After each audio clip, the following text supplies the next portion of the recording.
Protectors of the Grid, Chapter 4. By the time they finished dinner, the years apart had melted, and they felt as comfortable together as they ever did. Maybe more so since Tara sensed that Ben was beginning to accept her more. At least he seemed a little more open to her particular beliefs. She remembered the mom phenomenon. She still recalled clearly the day she recognized that her twin daughters might not believe something she told them. But as soon as they heard the same thing from a friend, it became believable.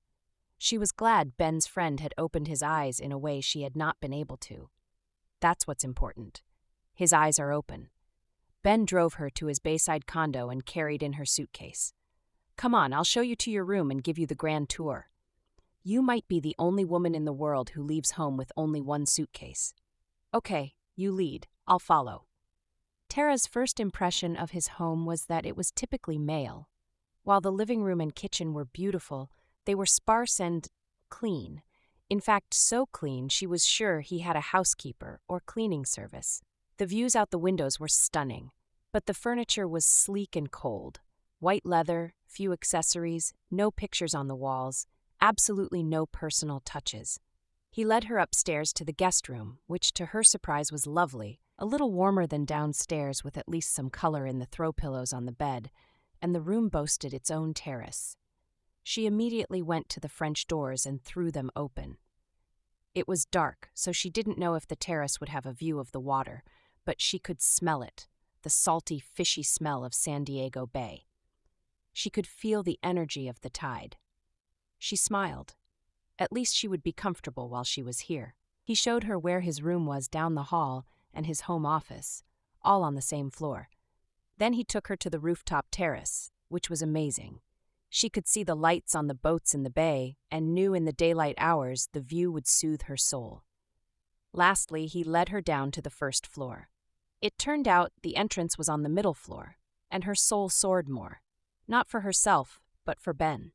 Those living areas on the entry floor were just for show or entertaining.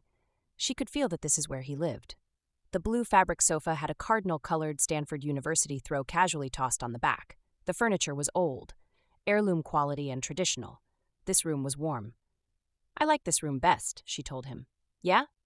Me too. Would you like something to drink? A glass of wine?" "Sure, white if you have it." He went to a wet bar on one side of the room and opened a small refrigerator producing a chilled bottle of Chablis. While he poured, she curled up in a wide, overstuffed chair, her feet beneath her, comfortable for the first time all day. She noticed there were knickknacks here that looked more like mementos, items that were personal, not something the interior decorator picked up at the mall. The artwork on the walls was full of color. He brought her wine and sat on the couch. She jumped right into the reason for her trip. "Okay, Ben, tell me about the project and what the problem is." Kachi had a dream. It all started with a damn dream. Who in the world remembers their dreams, let alone sees them as something you should actively do? Actually, lots of people all over the world do. Yeah, sorry. Anyway, have you ever used Google Maps, Street View, or Earth View? Sure, all the time. I really like those features. It turns out I'm pretty visual. I prefer being able to see what a street corner actually looks like if I'm going someplace new, as opposed to intersecting lines on a map.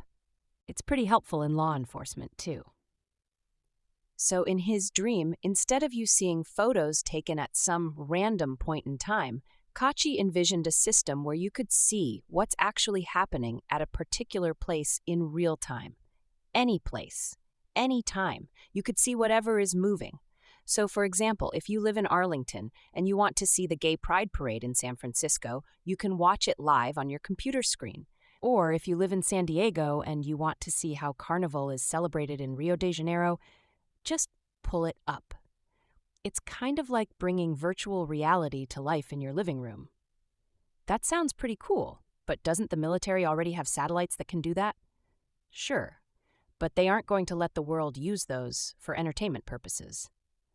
So you need to launch your own, right? Not really. You see, space satellites are moving all the time, and the military has the ability to turn them and focus on a specific place they want to see. But what we need is everything monitored at once. Then there's the fact that those space satellites are massively expensive, and the government controls how many can be out there in space. Although space seems endless to those of us grounded on Earth, apparently there is concern for traffic. And of course, sometimes those things come crashing back to Earth, and the company launching the satellite would be liable for any damage, loss of life, and so on. So far, we've been lucky, and they either burn up on entry or they land in the ocean. Seriously, you think it's luck that they landed in the ocean?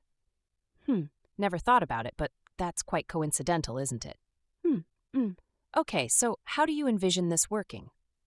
The general idea was drones, but seriously, can you image what the sky would look like if there were enough drones flying around all the time to cover everything on Earth? Tara shivered at the thought and said, "That would be worse than Hitchcock's The Birds."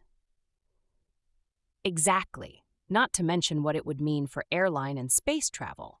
With Kachi's plan, he said there is a grid that surrounds the Earth, the crystalline grid, and that it's full of energy.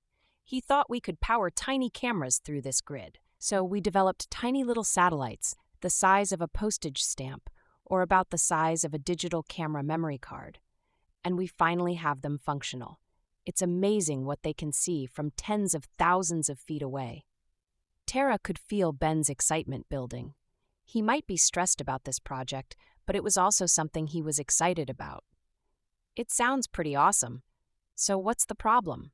Well, now I have 144,000 of these little satellites, some magic number, according to Kachi, of course, which weren't cheap, and I don't know where the damn grid is, how to get to it, how to affix a satellite to it, how to get the power from the grid to our device. All of that knowledge was in Kachi's head, and he's taken off with his merry band of Choctaws to an uninhabited island in the Pacific. I see. Darlin, we have a lot of work to do, and I'm operating on East Coast time. Let's get some rest, and we can dig into this kettle of fish tomorrow. Tara? Yes? Thank you for coming. Even if you can't help me, it's sure good seeing you again. I've missed you. She hugged him tightly. I've missed you too, Ben, and she went up to her room to go to bed. Ben decided to burn off his adrenaline with an evening jog.